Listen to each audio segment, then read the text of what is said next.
Assalamualaikum anak-anak. Bagaimana kabarnya hari ini?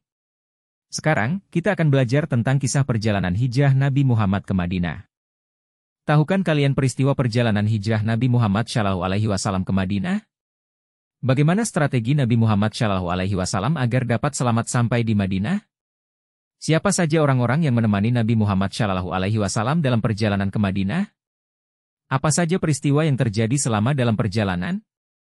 Bagaimana sambutan penduduk Madinah menyambut kedatangan Nabi Muhammad SAW? Selanjutnya, kita akan belajar kisah perjalanan hijrah Nabi Muhammad SAW sejak persiapan berangkat sampai tiba di Madinah.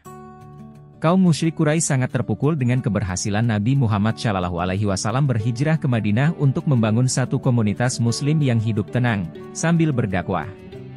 Karena itu sebelum semakin membesarnya agama baru itu, mereka memutuskan untuk mencelakai Nabi Muhammad SAW. Mereka memilih dari setiap kelompok kaum musyrik pemuda-pemuda yang tangguh, kemudian mencelakai Nabi Muhammad SAW bersama-sama. Tujuannya agar tugas tersebut tidak hanya ditanggung oleh satu atau dua suku, dengan demikian keluarga besar Nabi Muhammad SAW tidak akan mampu melawan. Allah Subhanahu wa Ta'ala menyampaikan rencana kaum musyrik Quraisy ini kepada Nabi Muhammad SAW, maka beliau memerintahkan Ali bin Abi Thalib untuk tidur di pembaringan beliau sambil memakai selimut berwarna hijau buatan Hadramaut yang biasa beliau pakai. Pemuda-pemuda terpilih itu memata-matai tempat pembaringan Nabi Muhammad SAW dan merasa yakin bahwa beliau masih sedang tidur nyenyak. Tetapi sebenarnya tanpa mereka sadari Nabi Muhammad SAW keluar rumah, meletakkan segenggam tanah di kepala masing-masing para pemuda tersebut sambil membaca firman Allah Subhanahu wa Ta'ala Quran Surat Yasin ayat 9. Keesokan harinya mereka sungguh terperanjat karena hanya baru mengetahui bahwa yang mereka duga Nabi Muhammad SAW adalah Ali bin Abi Thalib yang ketika ditanya bersikeras menjawab, "Saya tidak tahu." Pada suatu siang menjelang hijrah, Nabi Muhammad SAW berkunjung ke rumah Abu Bakar. Ketika masuk ke dalam rumah, beliau meminta hanya berdua dengan Abu Bakar. Nabi Muhammad SAW menyampaikan pada Abu Bakar bahwa beliau telah mendapat izin untuk berhijrah. Abu Bakar menyampaikan bahwa dia telah menyiapkan 2 unta. Satu untuk Nabi Muhammad SAW dan satu untuknya guna perjalanan ke Madinah. Dia juga menghubungi Abdullah bin Uraiki untuk menjadi penunjuk jalan. Pada tanggal 27 Syafar tahun ke-14 kenabian, bertepatan dengan tanggal 12 atau 13 September 622 Masehi. Di tengah kegelapan malam, Nabi Muhammad SAW keluar dari rumah Abu Bakar. Beliau berdua tidak melewati pintu depan, melainkan dari celah dalam rumah menuju ke jalan belakang. Hal ini dilakukan untuk kehati-hatian. Beliau berjalan kaki ke Gua Sur. Bahkan beliau berjalan dengan ujung jari-jari kakinya supaya tidak meninggalkan jejak yang dapat ditelusuri.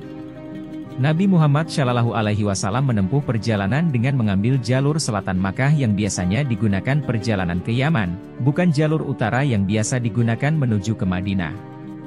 Jalan ke gua sangat sempit, terjal dan banyak bebatuan. Sebelum menjauh dari perbatasan Mekah, Nabi Muhammad SAW berhenti sesaat mengungkapkan rasa cinta beliau kepada tanah airnya. Sebelum memasuki gua, Abu Bakar masuk terlebih dahulu, memeriksa jangan sampai ada sesuatu yang membahayakan Nabi Muhammad SAW, dan setelah segalanya aman, Abu Bakar mempersilahkan beliau masuk untuk beristirahat. 3 malam lamanya, Nabi Muhammad SAW bersama Abu Bakar menginap di dalam gua. Malam Jumat, Sabtu, dan Ahad. Setiap malam datang berkunjung ke sana putra Abu Bakar yakni Abdullah, untuk menyampaikan perkembangan yang terjadi di Makkah. Lalu kembali setiap subuh melakukan aktivitasnya di Mekah agar tidak dicurigai. Sedangkan Amir bin Fuhairah, bekas budak Abu Bakar, diberi tugas menggembalakan kambing di sekitar gua untuk menghilangkan jejak Abdullah. Pada malam hari dia memerah susu kambing gembalaannya untuk diminum oleh Nabi Muhammad SAW bersama Abu Bakar. Para tokoh kaum musyrik di Mekah sangat kecewa. Kemudian mereka memberi tugas para pencari jejak untuk melakukan pencarian. Mereka dijanjikan hadiah besar yakni 100 ekor unta bagi yang menemukan Nabi Muhammad SAW dan Abu Bakar. Pemuda-pemuda Quraisy datang, mereka mondar-mandir mencari ke seluruh arah. Di dekat Gua Sur itu mereka berjumpa seorang gembala, dan ia berkata, mungkin saja mereka dalam gua itu, tapi saya tidak melihat ada orang yang menuju ke sana. Waktu mendengar jawaban gembala itu, Abu Bakar berkeringat. Ia khawatir, mereka akan menyerang ke dalam gua. Dia menahan nafas, diam, dan hanya menyerahkan nasibnya kepada Allah Subhanahu wa Ta'ala. Kemudian orang Quraisy naik ke gua itu, tapi selanjutnya ada yang turun lagi. Kenapa kau tidak menjenguk ke dalam gua? Tanya teman-temannya. Ada sarang laba-laba di tempat itu dan saya lihat juga ada 2 ekor burung darah hutan di lubang gua. Jadi saya mengetahui tak ada orang di sana. Nabi Muhammad Shallallahu Alaihi Wasallam semakin bersungguh-sungguh dalam doanya dan Abu Bakar semakin ketakutan. Ia mendekat ke arah Nabi Muhammad Shallallahu Alaihi Wasallam dan beliau berbisik di telinganya. Janganlah bersedih hati, sesungguhnya Allah bersama kita. Kalau salah seorang menundukkan kepalanya ke arah gua, pastilah kita terlihat. Kata Abu Bakar. Tetapi Nabi Muhammad Shallallahu Alaihi Wasallam menenangkannya sambil bersabda, bagaimana pendapatmu tentang 2 orang dan Allah lah yang ketiga? Setelah berlalu hari ketiga, tepatnya pada hari Senin tanggal 1 Rabiul Awal tahun pertama Hijrah, bertepatan dengan tanggal 16 September 622 Masehi.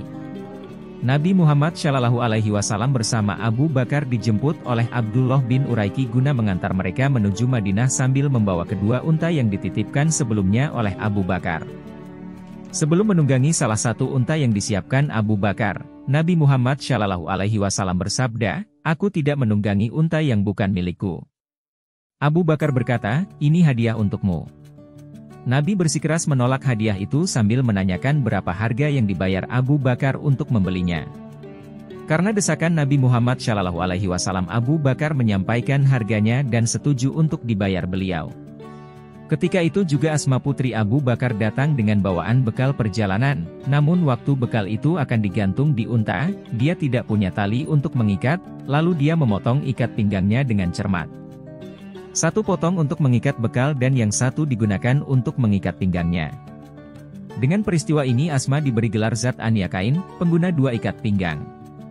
Dengan petunjuk dan perlindungan Allah Subhanahu wa Ta'ala, mereka berangkat menuju Madinah melewati pantai Laut Merah, mengambil rute yang berbeda dengan yang biasa ditempuh oleh kafilah-kafilah yang menuju ke Madinah. Dalam perjalanan ini mereka mengendarai unta sendiri-sendiri, Abu Bakar berboncengan dengan Amir bin Fuhairah. Dalam perjalanan mereka berjumpa dengan beberapa orang, antara lain Suraka. Dia awalnya berniat buruk terhadap Nabi Muhammad Shallallahu Alaihi Wasallam, tetapi pada akhirnya justru melindungi beliau. Rombongan Nabi Muhammad Shallallahu Alaihi Wasallam terus dalam kehati-hatian ketika bertemu dengan orang. Apabila Abu Bakar ditanya tentang identitas Nabi Muhammad Shallallahu Alaihi Wasallam menjawab, dia yang menunjuki aku jalan. Maksud Abu Bakar yang menunjukkan jalan keselamatan dunia akhirat. Sedang penanya memahaminya sebagai penunjuk jalan ke Madinah. Pada tanggal 8 Rabiul Awal 1 Hijriah atau 23 September 622 Masehi rombongan tiba di Kuba. Nabi Muhammad Shallallahu Alaihi Wasallam di Kuba tinggal selama 4 hari, Senin, Selasa, Rabu dan Kamis. Di tempat itu beliau membangun Masjid Kuba. Sebelum sampai ke Madinah, waktu sholat Jumat telah tiba, maka beliau sholat di perkampungan Bani Salim bin Auf bersama rombongan yang berjumlah sekitar 100 orang. Lokasi itu dikenal juga dengan nama Wadi, Lembah, Aranuna, itulah sholat Jumat Nabi yang pertama di Madinah. Setelah sholat Jumat beliau menuju Yasrib yang sejak hari itu berubah namanya menjadi Madinatul Ros, yang disingkat dengan Al-Madinah. Juga dinamai Thoibah.